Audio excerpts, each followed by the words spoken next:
And welcome to our humble little office. This is Ronald Keith Andrews, owner of Inner Voice Enterprises. Now, what we are going to lay out for you today is one of many videos that I am going to be utilizing to detail the problem that you are facing at this point, whether you know it or not. What I'm about to tell you may upset you, may offend you, or hopefully will inspire you to get up and do something. Now, if you take a look at the videos and the issues that I lay out, do understand I don't have a book to sell. I am not charging for this. I am simply putting information out there, and I am encouraging you to do your research and listen to what is being said. Understand, I don't have the paperwork. I haven't been around the world to talk to a whole pile of people. I don't work for the government, and I don't work for some major corporation. This is just what I have seen, and it is based on literally centuries of watching this planet grow. Now, for those of you that don't believe in past life memories, bear with it, take it for what it is, and simply look at the present state and forget where I get the information from. Take a look at your own history books and read up on it. But understand, I'm not here to make you happy about it. I'm here to bring it to your attention, and if it upsets you that I say something that you take offense to, well, I'd apologize, but if you're taking offense to it, then my guess is it applies to you. My hope, and I don't use that term very well because I gave up on it a long time ago, but it is my desire that this will inspire you to start doing something about it. Now, how about if we start with the spiritual side of it? We have churches, and I'm going to use the term churches across the board to include everything from your standard church, like your Christian church, like your Protestant churches of every denomination, like the Church of Satan, like your Sikh temples and your Buddhist temples and your Wiccan groves and whatever else type of religion, whatever spiritual spin you desire to put on it. If you want to call a church a plot of land that you sit and talk in, if you want to talk about a school or a spiritual school that is designed to teach the spiritual side of life and show people that we don't talk about God, so we're okay. I don't care what you call it. If you're claiming to lead people in a spiritual path, get it straight. Talking about one religion being wrong and therefore should be wiped out. I don't care where you read it.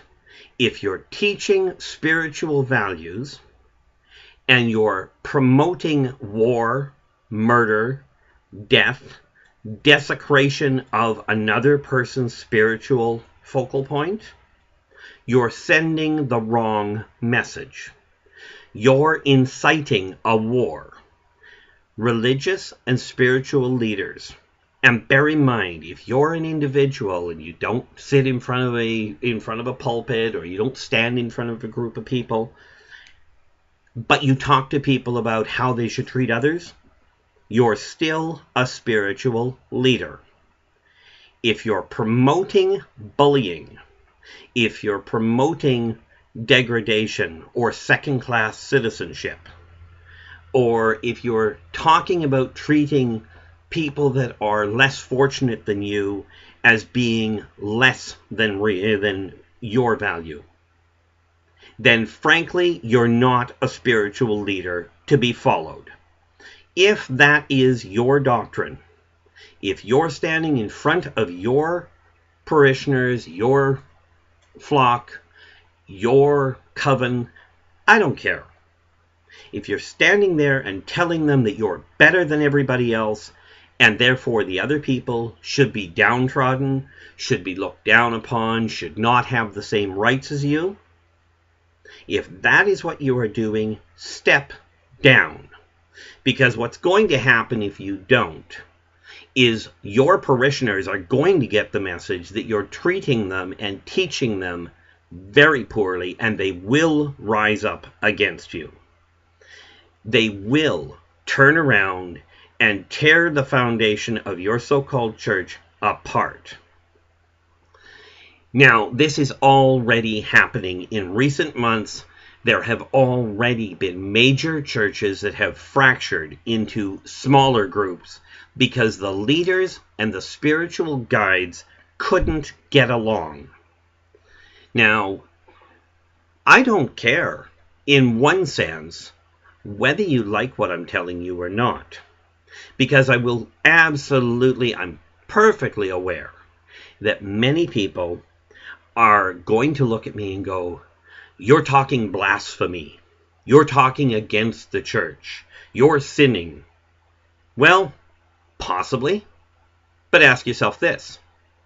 If you're promoting God's work, whether it is by whatever name, if you are promoting God's work and you are telling people to kill each other, God said himself on multiple occasions, "Judge thee not, lest thou be judged." I don't care what religion you look at. It doesn't matter what set of books.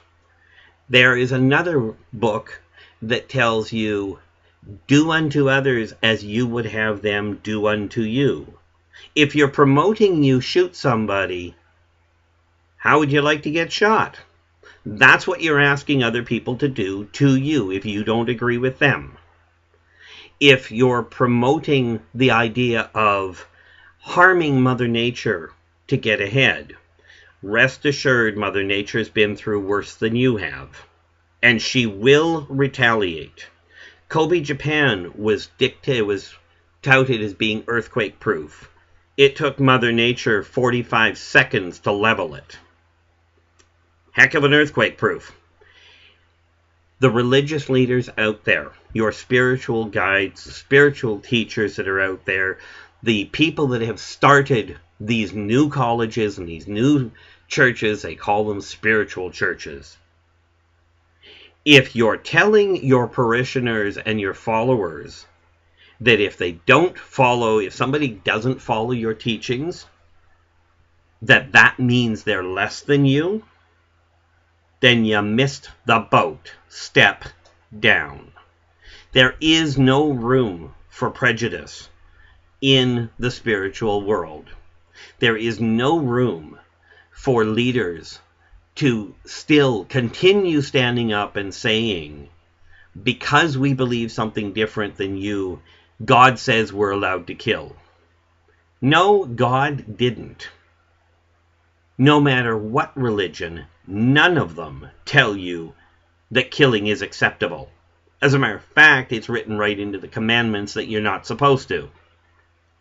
The fact of the matter is, though, that is thou shalt not murder. In other words, you don't kill for any reason except food, survival, and self-defense. That's it. If a person is not armed, they do not need to be shot. If they are not attacking you and they are simply talking about things you don't agree with, you don't beat them. And yet I watch the churches consistently and the spiritual guides and the so-called spiritual leaders that are coming out on YouTube and saying, or coming out on the news or out in books and going, "I am the way, I am he who hath come again." If you have to announce it, you're not him. Your actions will tell you who to follow or who should be followed.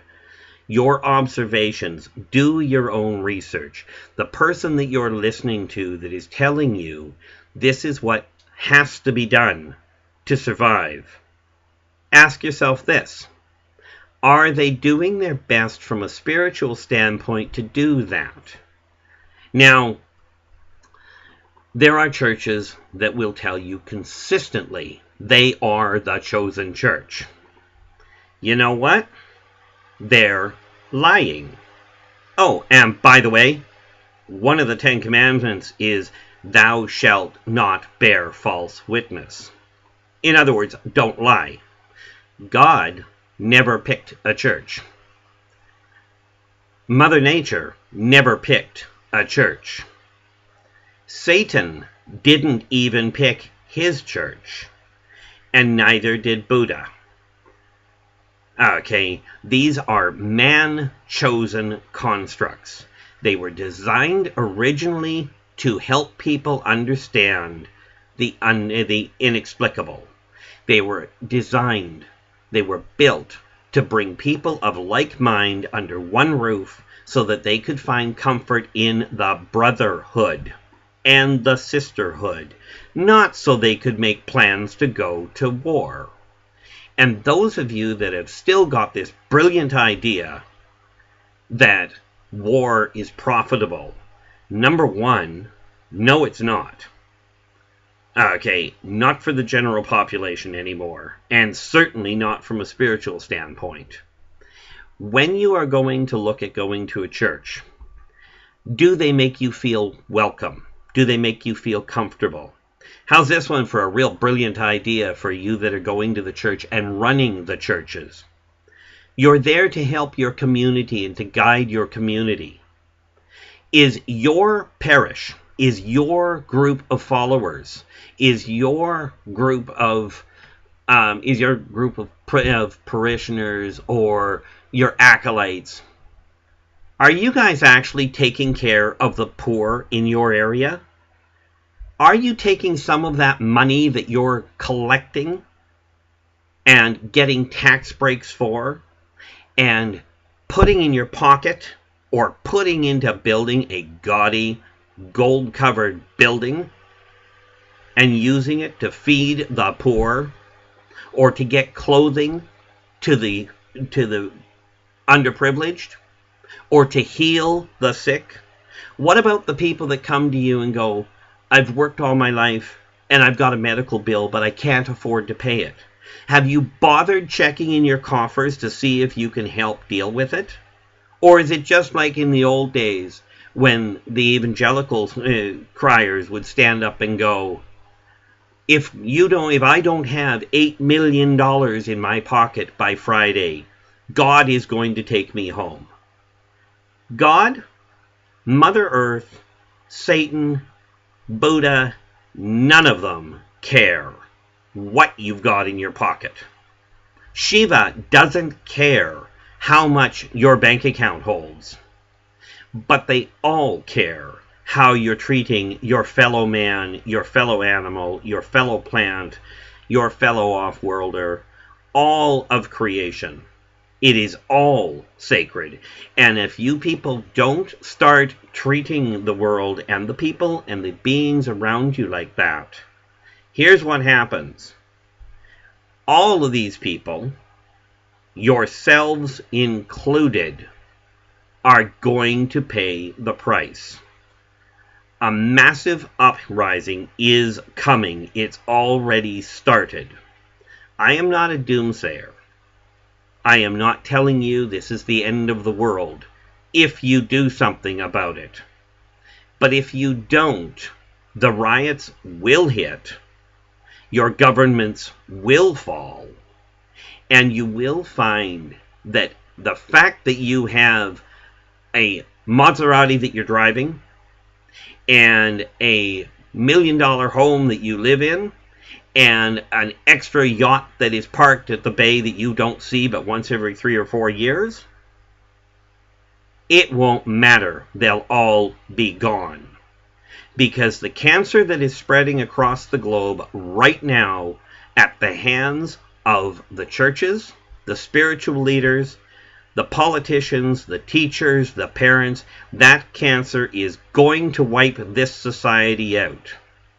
So, if you desire to live, it's time to change. We will talk again. For the time being, this is Keith Andrews, owner of Inner Voice Enterprises. Until we talk again, take care of yourselves and each other.